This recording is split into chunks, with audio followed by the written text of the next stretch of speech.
Shalom, kembali Bapak Ibu kita berjumpa dengan Renungan Harian Gereja Masehi Injili di Minahasa, edisi Sabtu 26 Agustus 2023. Ada sukacita Bapak Ibu hari ini? Pasti, karena kita percaya Tuhan kita baik, selalu hadir di tengah-tengah kehidupan kita dan tidak pernah meninggalkan kita. Dan karena itu pagi ini, mari saya mengajak Bapak Ibu Saudara untuk bersama di hadirat Tuhan. Sebelum kita mengerjakan segala pekerjaan kita hari ini, ada banyak, tetapi kita mau membangun persekutuan dengan Tuhan dalam pujian penyembahan. Mari nyanyikan pujian ini saudara, mengantar kita untuk mempersiapkan diri mendengarkan firman-Nya. Betapa indah harinya saat kupilih penebus. Betapa indah harinya saat kupilih penebus. Alangkah sukacitanya ku memberitakannya terus. Indahlah harinya Yesus membasuh dosaku. Ku diajari penebus, berjaga dan berdoa terus. Indahlah harinya Yesus membasuh dosaku. Sungguh indah hari-hari hidup kalau kita jalani bersama dengan Dia, Yesus, penebus kita yang mulia. Dia sungguh menjamin hidup kita. Kita percaya hari ini ada kekuatan baru, ada keindahan yang telah dipersiapkan Tuhan bagi semua kita yang selalu mau mencari wajah-Nya, setia melakukan kehendak-Nya. Karena itu mari hari ini kita lakukan yang terbaik untuk Dia, Allah dalam Yesus Kristus, yang senantiasa menaungi kita dengan kasih setia-Nya. Sehingga perkataan-perkataan kita, tingkah laku kita jaga, dan kehidupan doa kita bangun setiap saat dan waktu. Sehingga kita akan menyaksikan rahmat dan berkat-Nya tersedia indah untuk kita semua. Mari kembali nyanyikan pujian ini. Betapa indah harinya saat kupilih penebus. Betapa indah harinya saat kupilih penebus. Alangkah sukacitanya ku memberitakannya terus.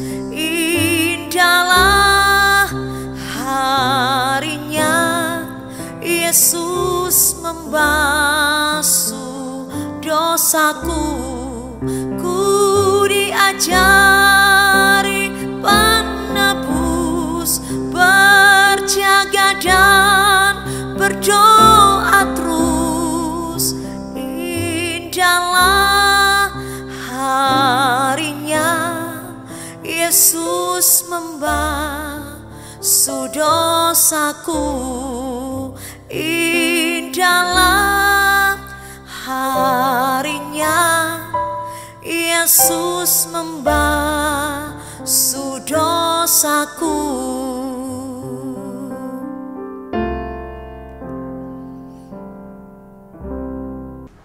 Puji nama Tuhan, Bapak Ibu Saudara-saudaraku. Pagi ini Tuhan hadirkan hari yang baru untuk kita, tapi juga sebuah kesempatan untuk bisa jumpa dalam tayangan ini. Kita akan kembali baca firman Tuhan dari kitab Efesus pasalnya yang ke-6. Tapi sebelum baca firman, mari kita berdoa. Tuhan, di dalam perenungan kami di sepanjang minggu ini, kembali kami baca firman dari Alkitab, khususnya kitab Efesus pasal 6. Tapi dengan hikmat-Mu kami bisa menemukan hal-hal baru dari apa yang kami baca. Dan ketika kami menemukan itu Tuhan, kuatkan kami, sehingga kami tidak hanya menjadi pendengar firman yang baik, tapi akan menjadi pelaku firman Tuhan yang baik. Terpujilah Engkau Tuhan, ini doa kami. Amin. Efesus pasal 6 ayatnya yang ke-19 dan 20. Juga untuk aku, supaya kepadaku jika aku membuka mulutku, dikaruniakan perkataan yang benar, agar dengan keberanian aku memberitakan rahasia Injil, yang kulayani sebagai utusan yang dipenjarakan. Berdoalah supaya dengan keberanian aku menyatakannya sebagaimana seharusnya aku berbicara. Demikianlah firman Tuhan. Nah, Bapak Ibu Saudara-saudaraku, di 2 ayat terakhir dari bacaan ini, Paulus bicara soal bagaimana dia jadi berani, bagaimana dia dimampukan, sehingga dia meminta dukungan doa dari jemaat agar selalu mendoakannya. Agar dengan doa-doa jemaat dia dikaruniai keberanian untuk menyampaikan rahasia Injil. Menarik Bapak Ibu Saudara-saudaraku, bahasa yang dipakai oleh Paulus dengan mengatakan rahasia Injil. Kalau bicara rahasia Bapak Ibu Saudara-saudaraku, berarti ini ada sesuatu yang penting, yang hanya disampaikan kepada yang dipercaya. Kita tentu semua punya rahasia, ya. Dan kita akan menceritakan rahasia itu pada orang yang kita rasa bisa dipercayai. Tidak mungkin kita menceritakan atau mempercayakan sesuatu kepada orang yang kita tidak percaya. Ini blunder namanya. Ini senjata makan tuan. Tapi kepada orang yang kita percaya, kita akan menceritakan rahasia itu. Nah, Paulus katakan, dia dipercaya untuk apa? Memberitakan rahasia Injil. Berarti ini bicara apa? Allah mempercayakan, dia orang kepercayaan dari Allah. Sehingga untuk menjadi utusan, menyampaikan itu dibutuhkan keberanian. Sehingga dalam kerinduan itu, Paulus meminta dukungan dari jemaat agar supaya mendoakan dia sebagai utusan Tuhan itu. Nah, tentu ini menjadi sebuah perenungan buat kita. Dalam kehidupan bergereja, ada jemaat, ada hamba Tuhan. Hamba Tuhan mendoakan jemaat. Tapi dari bacaan Alkitab ini kita belajar, ada kerinduan dari sang hamba Tuhan itu agar dia juga didoakan oleh jemaat.